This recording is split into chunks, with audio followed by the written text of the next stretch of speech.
everyone, it's Cosmic Bunny Graphics. This is Cyber Bunny. I was asked to provide a tutorial for people who are beginning at Photoshop.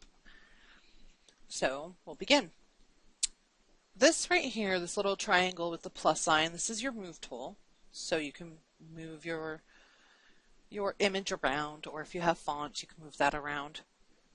This is your marquee tool. You've got your regular, your elliptical, your single row, your single column, and that basically it just makes selections. So you've got your rectangle, you've got your elliptical.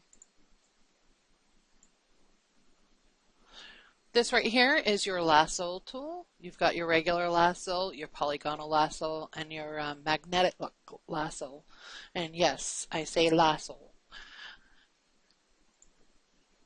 This right here is your quick selection tool. So basically your quick selection will take colors and it'll select just those parts of the background.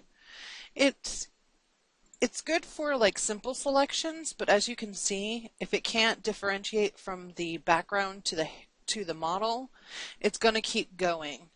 And sometimes you have to do just the model in hopes, but again, if this is dark and then the shadow is dark, it's going to want to go off onto the background. So sometimes it's just not efficient. I use my my polygonal lasso tool.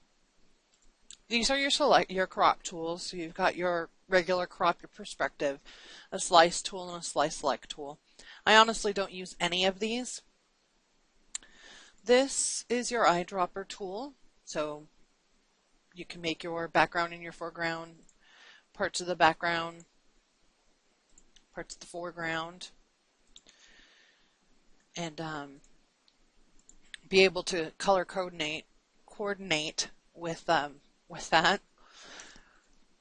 And then you have your color sampler tool, your ruler tool, and a note tool. I usually only use the eyedropper tool. These are your spot healing tools, your healing brush tool, patch, your content aware move, your red eye. I don't usually use any of these. Here you have your brush, your pencil, color replacement, and mixer brush. I usually only use the brush tool. Here you have your clone stamp and your pattern stamp tool. And the clone stamp I actually do use at times. Sometimes the model's already on a really great background, and you just want to be able to have that model on the background. So you just, use your clone tool and start cloning the background, and that way you can use it. So that's actually a great tool. Here you have your history brush tool and your art history brush tool, and really the only thing the history brush tool looks like it erases. There's not a lot to use these for or even need them. Then you have your erase tool and your background erase tool and your magic erase tool. I usually only use the regular erase tool. The background erase tool is supposed to be able to erase just the background. However, as you can see, a lot of times it doesn't differentiate either between the model and the background. So there's really no easy way to just erase the model from the background. Again, I usually use the polygonal lasso tool or the brush tool, and I mask the model out. And here you have your gradient tool and your paint bucket tool. That's exactly what it does, is what it's called. I mean, your paint bucket tool, you're just gonna have it be the color of your background and your foreground. And your gradient, it's the same. It's just gonna gradient colors. And then here we have your blur, your sharpen, and your smudge. Your blur does exactly that. It blurs where you use it, which can be beneficial if you want that soft look. You can zoom into the model and start blurring out parts of her skin and give her that really soft look. Your sharpen tool will sharpen parts of your model, so like you want the eyes to glow a little bit, or down around her tattoos, you want those to come out a little bit more. You can do the same. You can zoom in on the model and just start using your sharpen tool. Your smudge tool, again, does exactly what it says, and that's smudge. So that's also good for giving her that soft look. I mean, you wouldn't start running through it like this and just be as hard-handed as I'm being right now, just to show you what the tool does. Here you have your dodge tool, which lightens, and then your burn tool, which darkens, and then your sponge tool, which cleans up. Then you have your pen tool, your freeform pen tool, your add anchor point tool, your delete anchor point tool, your convert point tool. Now, I used to use the pen tool a lot when I used to cut a model out, because you can be a little bit more, or it's a little bit more freeing with your points. However, it doesn't make as good of a cut as your polygonal lasso tool. Your pen tool is more for like if you want to create brushes or do some extra added swirly things to fonts and stuff like that.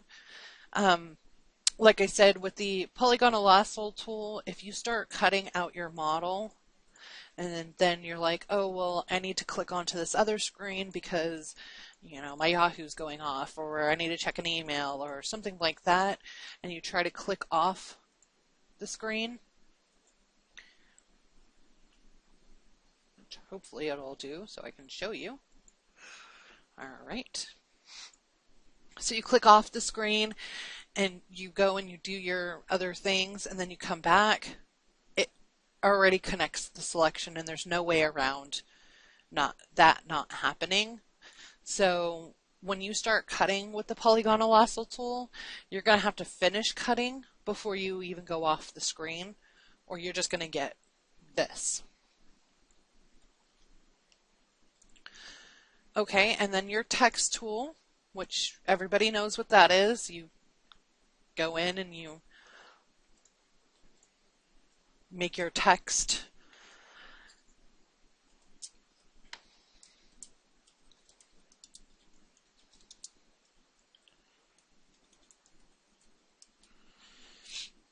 So there's your text tool.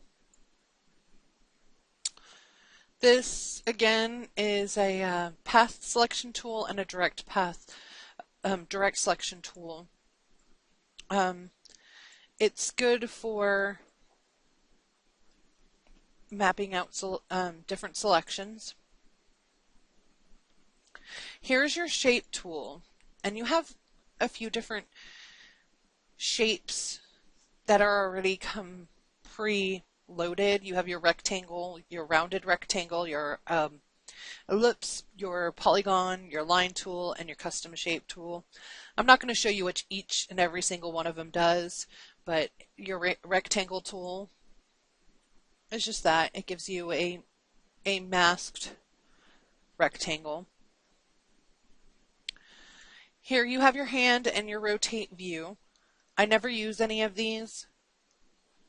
Here you have your zoom tool, so you can use it to zoom in and zoom back out. Pretty self-explanatory on that one as well. Then up top you have your file where you save your edit, your image, your layer, type, select, filter, view, window, and help. Your filter has all of your filters plus the ones that you load into Photoshop. You have your select tool, so you can select all, or if you come in and you're like, oh, I've got, want this selection, and then you go back and you're like, oh, I don't want that, you can go into select and deselect. Your layers, everything that you can do over here, you can do up in the layer area. your image. You can resize your image, you can adjust the modes, you can make adjustments to it. Over on the side here with Photoshop, it is customizable. I only use these three, so I only keep these three. But here you have your layers, so you can go in and, you know, add and remove your layers and put new layers on top. Down here is where if you want to do different effects, which you have an assortment of, which again is you can go in and custom it. You've got your mask, your adjustments layers. You have folders, so you can keep it organized that way. You have a new layer, and you have trash. And everything you can either go in and delete it this way, or say, okay, I don't want this anymore. You can drag and drop into the trash, and it'll trash that for you. On the side here is more like quick select tools. So here we have your brushes. And again, this will help with like the smoothing. You have your character set, which I usually keep over there because I utilize the side panel more than I utilize anything up here.